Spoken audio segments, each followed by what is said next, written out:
2015 a été l'une des années les plus meurtrières pour l'Europe depuis des décennies et cela coïncide avec la montée du groupe État islamique. Qu'en sera-t-il en 2016? Quelles sont les attentes et comment peut-on lutter contre cette menace?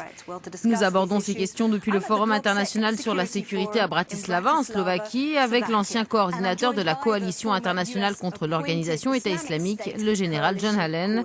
Merci beaucoup d'être avec nous. C'est un plaisir d'être avec vous. Compte tenu des gains amassés par l'État islamique, avez-vous l'impression que nous devrons être là encore longtemps?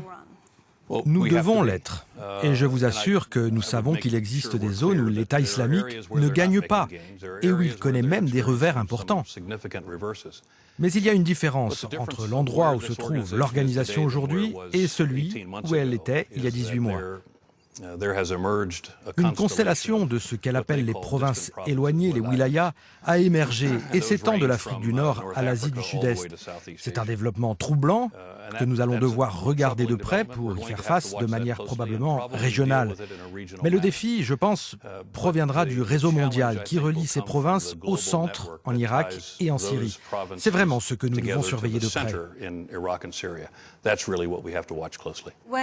Si des mesures plus sévères sont prises contre les forteresses de Daesh en Syrie et en Irak, l'organisation se développe alors sur son réseau mondial, comme on l'a vu récemment en Europe.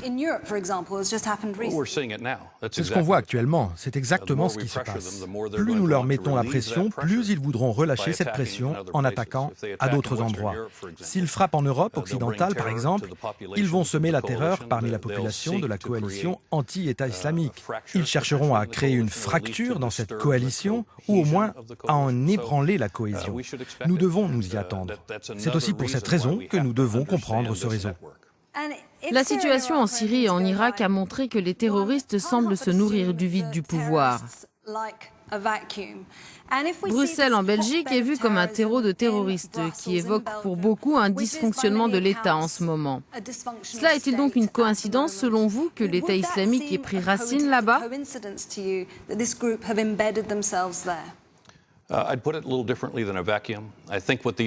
ne parlerai pas nécessairement d'un vide. Je pense que ces groupes cherchent les fissures et les espaces entre et au sein des pays, entre les compétences, peut-être aussi entre les services de renseignement, les forces de sécurité et les unités antiterroristes. Lorsqu'ils trouvent ces fissures, qu'on pourrait définir comme des zones sensibles, ils cherchent des lieux pour se rassembler où ils planifient des attaques.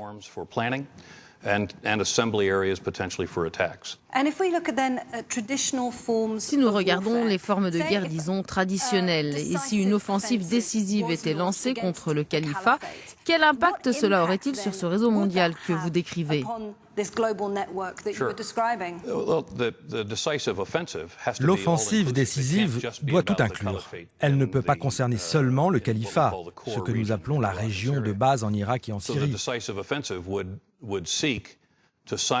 Cette offensive décisive chercherait à perturber le réseau tout en faisant pression sur le noyau, de telle sorte que toute entité, les provinces, le réseau et le noyau, soient sous pression simultanément. Mais comment est-ce possible? Car si nous regardons ce réseau, nous voyons aussi des groupes cachés. On a parfois affaire à un ennemi invisible qui agit en sous-marin et qui est capable de fabriquer des bombes artisanales. C'est le cas actuellement. Les services de renseignement de la région travaillent en collaboration avec nos services de renseignement pour comprendre ce réseau. À l'heure actuelle, les djihadistes semblent être invisibles. Ils semblent être partout. La vérité est que nous pouvons savoir quels sont les points clés vraiment importants pour eux ou de quelle manière ils fonctionnent pour être particulièrement efficaces. Cette attaque globale dont nous avons parlé est un effort incessant pour perturber et détruire ce réseau, de telle sorte que l'organisation soit constamment sur la défensive. Mais pas nous. Ce processus se poursuit actuellement. Nous devons élargir notre connaissance du réseau, mais cela n'a commencé que récemment.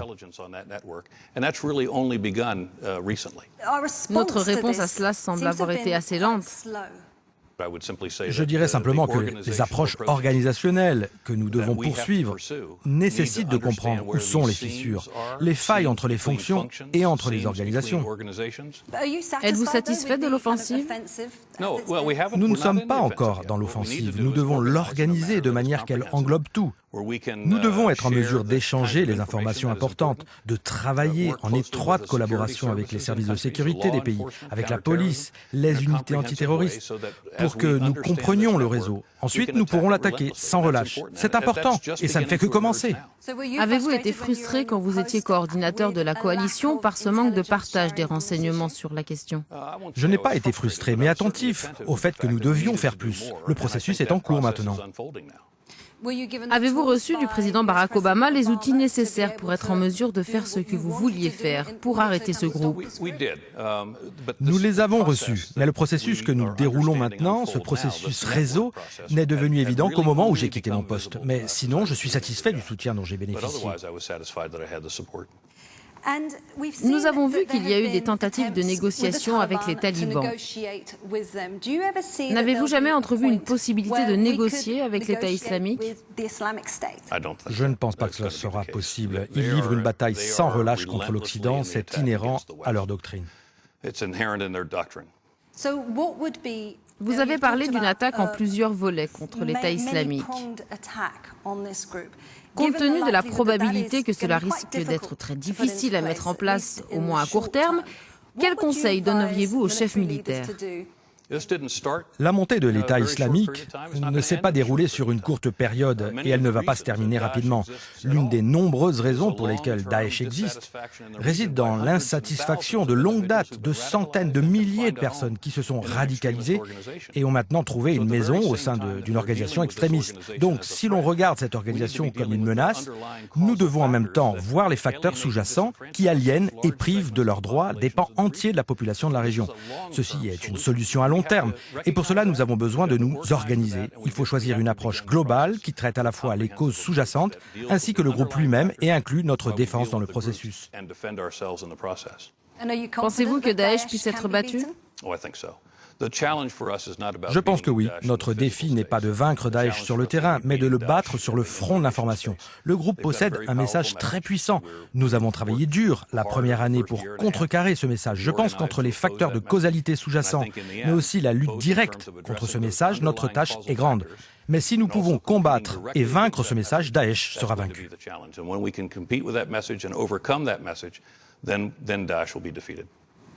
Général Allen, merci beaucoup pour votre présence dans cette émission.